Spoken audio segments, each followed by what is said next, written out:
విగ్రహారాధికులు. కనానీయులు ఎవరంటే అన్య సాంప్రదాయం కలిగినటువంటి వారు.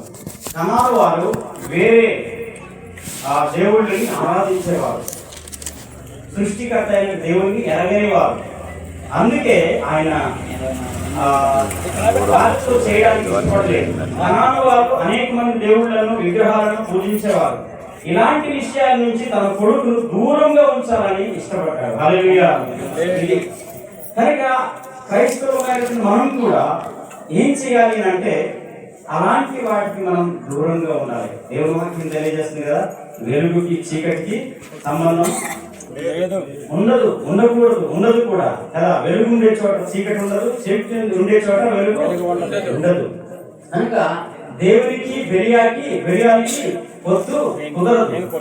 అదే విధంగా ఇక్కడ మామగారు ఏం పేరు, ఎల్ఆర్ గారు సెలెక్ట్ చేసుకున్నారు.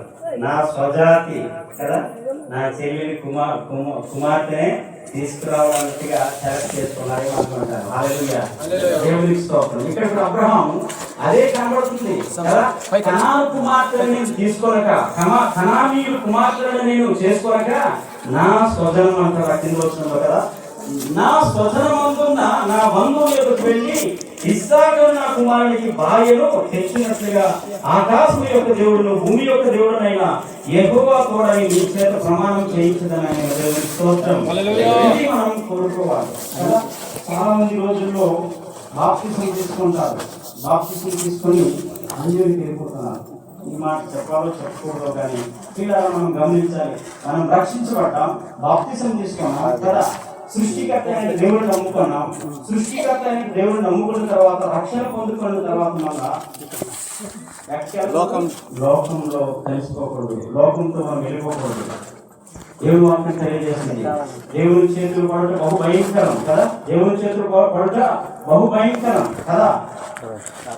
ఎందుకనంటే మనం ఎందుకు నమ్ముకున్నాం అంటే పరలోకాన్ని చేరుకోవడానికి. హల్లెలూయా. కనుక భార్య భర్తలుగా దేవుని యొక్క చిత్త ప్రకారంగా జరగాల యొక్క వివాహం. భార్య భర్తలు ఎవరు కూడా చివరి వరకు దేవునికి భక్తి కలిగి ఉండాలని కోరుకోవాలి. భార్య భర్తలు ఎవరు కూడా పరలోకానికి చేరుకోవాలని కోరుకోవాలి. ఇది నిజమైనటువంటి వివాహ బంధం అవుతుంది. హల్లెలూయా. ఈ రోజుల్లో వివాహం మధ్యలోనే కదా ఏమైపోతుందంటే, ఎప్పుడు నేను చెప్తూ ఉంటాను, టీవీ వచ్చి బయట ఉన్నవారు చెడగొట్టిందట, సెల్ ఫోన్ వచ్చి భార్య భర్తలు చెడగొట్టిందట, భార్య భర్తల బంధం చెడగొట్టింది. టీవీ వచ్చి ఇప్పుడు డబ్బు జాగ్రత్త కాసం కదా, ఆమె డబ్బు జాగ్రత్త టీవీ అందరూ టీవీ ముందు వెళ్ళిపోతున్నారు. మంచిది లేదు, చెడ్డ లేదు. అప్పుడు డబ్బు జాగ్రత్త గమనించగా డబ్బులు చెప్పుకునేవారు. ఏ గ్రామంలో చూసిన పూర్వ దినాల్లో కదా. ఈ రోజుల్లో అది లేదు, ఎందుకంటే టీవీలోనే ఉంటారు. తర్వాత ఫోన్ వచ్చుకొని భార్య భర్తలకు సంబంధం చెడగొట్టేస్తుంది కదా. భార్య ఒక ఫోను, భర్త ఒక ఫోను, దేవుని మాటలు లేవు, ఏ మాటలు లేవు. కనుక ఈ యొక్క విషయాన్ని మనం గమనించాలి.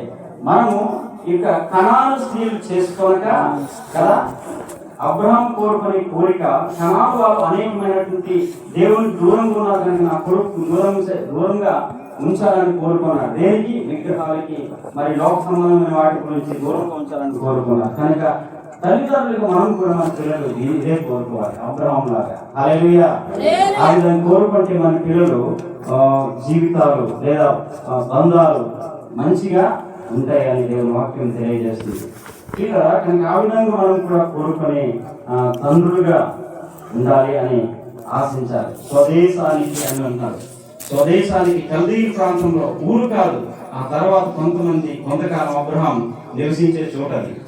కనుక ఆ ప్రాంతంలోనే నా కుమారుడికి కోడలుగా తేవాలని నిర్ణయం తీసుకున్నాడు కదా. హల్లెలూయా. తర్వాత ఏం చేయాలంటే 10వ వచనంలో మనం చదివితే, 10వ వచనం చదవండి. 24:10.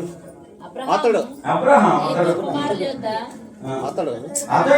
తన యజమాని ఒంటెలలో 10 ఒంటెలను తన యజమాని ఆస్తిలో శ్రేష్టమైన నానా విధములకు వస్తువులను తీసుకొని పోయేది.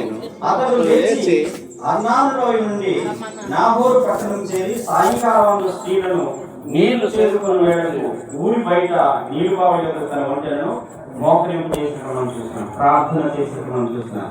దేవుని పైన ఆధారపడే కుటుంబం కదా, దేవుని పరలోక దేవుడు కోరుకునే వాడిగా ఉన్నాడు. ఇంకా ప్రార్థన పూర్వకంగా ఆ యొక్క ఇరువురిని కనిపెట్టడం మనం చూస్తున్నాం. అందుకే 14వ వచనంలో అంటాడు, కాబట్టి నేను త్రాగునట్లు నీవు దయచేసిన నీ కడవను వంచుమని నేను చెప్పగా నీవు త్రాగుము, నీ ఒంటెలకు నీరు పెట్టిదనని ఏ చిన్నది చెప్పానో ఆమెయే నీ సేవకుడైన ఇస్సాకు కొరకు